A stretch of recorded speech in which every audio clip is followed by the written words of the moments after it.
family. So I'm down at the wood workshops selecting woods for our construction sites. And I tell you, sourcing these building materials is a big job because it involves going from here to there, from where we started, sourcing the bricks to going down to the forest to cut down the poles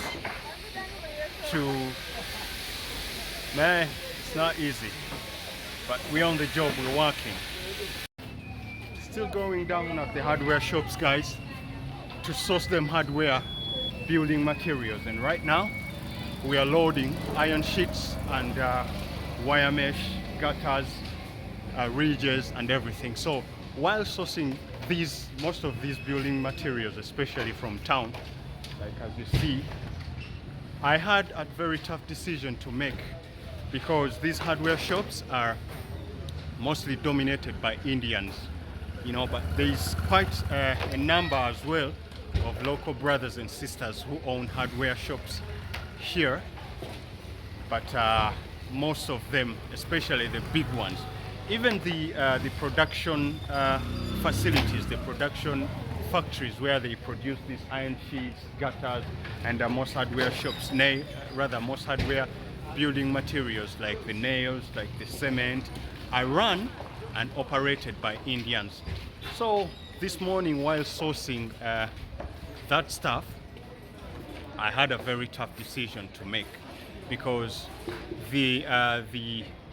those factories that are owned and run by Indians have outlets, so that means that they give these materials at a slightly cheaper price as opposed to our Ugandan brothers and sisters. But the tough decision was to buy from my Ugandan brothers and sisters, even though they are charging slightly higher than the Indians. I mean, all in support, you get me? And that's my principle. Before I spend money out,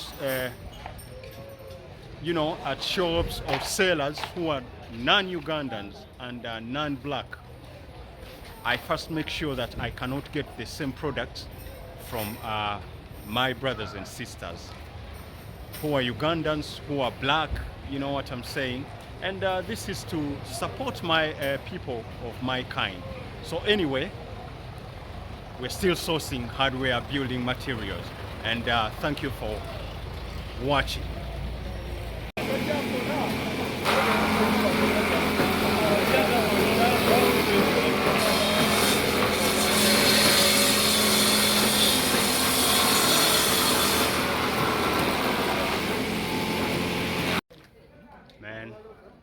So I showed you the machines moving 2 minutes ago, and right now we are in a silent mood because electric has went, so the machines have stopped working all over the place. Those are the challenges we have to work with. So right now you can see the guys trying to load the timber onto the truck, but we are at a standstill due to the electric situation.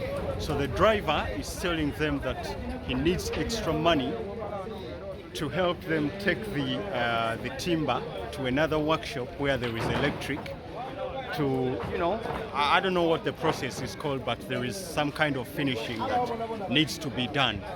Now, electricity is really a problem, and if the grid is not reliable, we spend more money and we lose more time. So we're gonna need to wait a little longer than expected to have everything ready to move. But that's it, guys. We're on the road going to the next working workshop. Now, I like this guy in particular because him and his team are very working. It's a group of,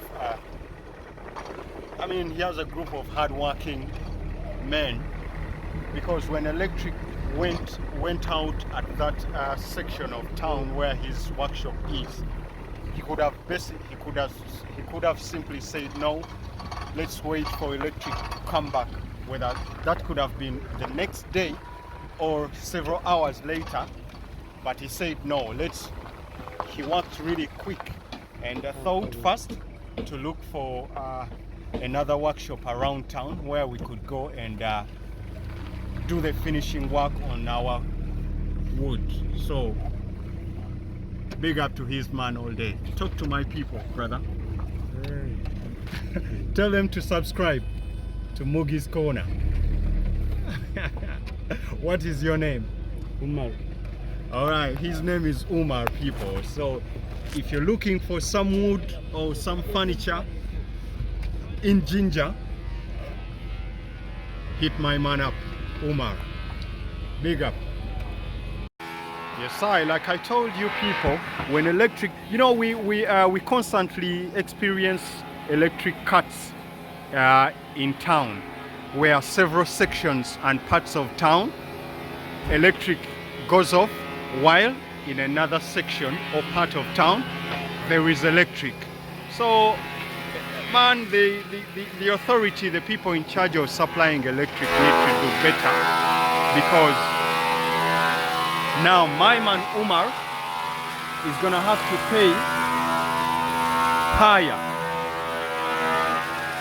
double labor costs, loading and unloading of this timber, and as well as transportation to transport this timber from his workshop to this new workshop where we are now doing the fine work. So I'm sending a message to the authority in charge of electric.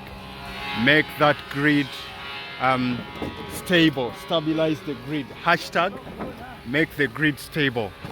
The electric grid in Uganda stable. Make it stable. Yes, people. So we're on the road to Kamuli from Jinja. Now,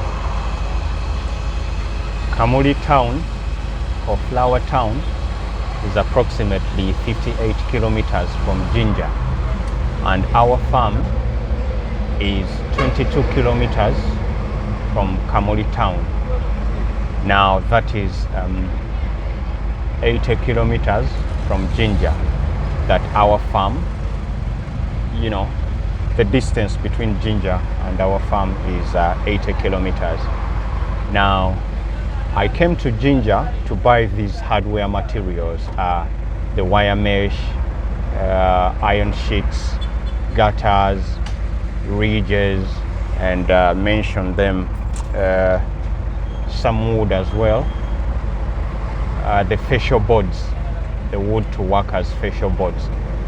Now, Kamuli is a proper town, is an advanced town, as you have seen in my videos.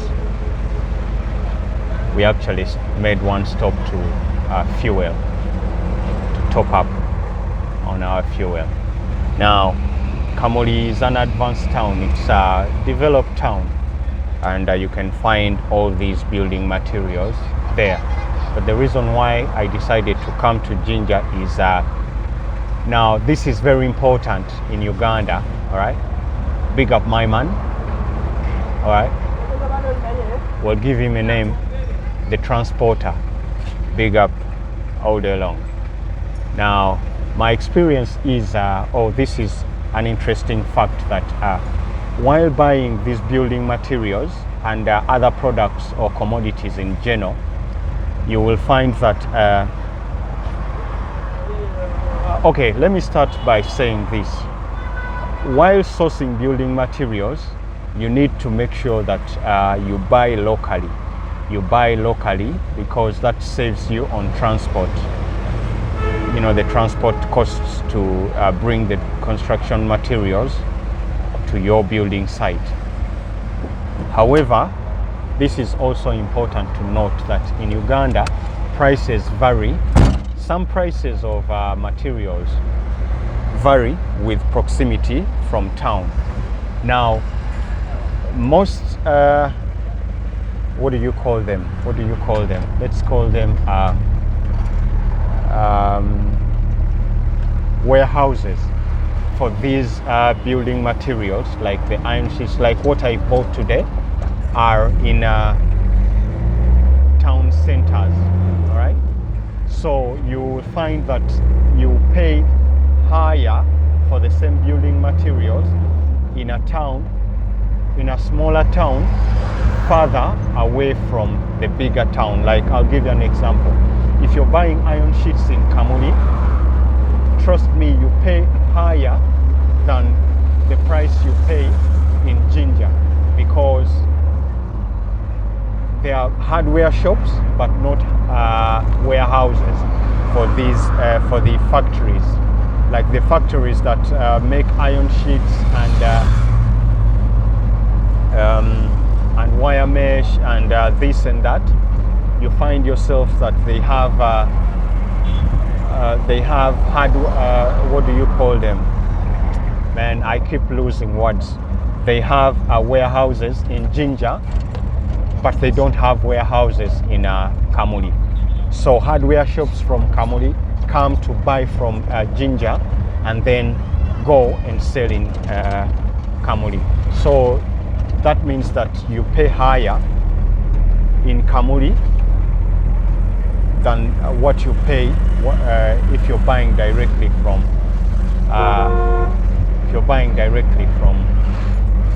Jinja, from the warehouses. But also, this is another interesting dynamic. All right, other building materials like the sand, like the poles, like the bricks, are made in villages. All right, so if you're in town, you find yourself paying higher for the same in if you're building in town. That means that these building materials can be found that are made, or like the poles which are planted in the villages, like the bricks that are made in the villages, like the sand which is mined or which is dug from the villages. You pay higher if you're building in the city centers. So this is what I'm talking about. So those that can be found in the villages, we sourced them in the village, while these which we get a better deal in the city, like Jinja, I came to buy them in the city. So guys, that was very important to note. And yes, people, let's proceed to our construction sites. And big up for watching, big up yourselves, the viewers, for supporting.